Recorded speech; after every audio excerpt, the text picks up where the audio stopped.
Hello guys, welcome back to the channel again. In today's tutorial, I'm gonna be showing you how to delete your Tinder account permanently. So before we get started, please subscribe this channel and also press the notification bell to get updated from us. So in order to delete your Tinder account, the process is very much simple. First of all, make sure to get connected with the internet. Then simply start by tapping on the Tinder application. Here we go.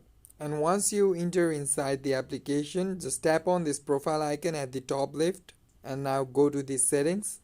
Here scroll down and you can see the option of delete account at the very last. Just tap on this delete account option. Here you can see the two options, that is pause my account and delete my account option. So in order to delete your account permanently, just click on this delete my account and here choose the option from the given list why you want to delete your Tinder account, and after choosing the option just click on this delete my account option. That's it, your account has been deleted. So hope this video was useful for you, and before you go, please like this video as well. Thank you for watching.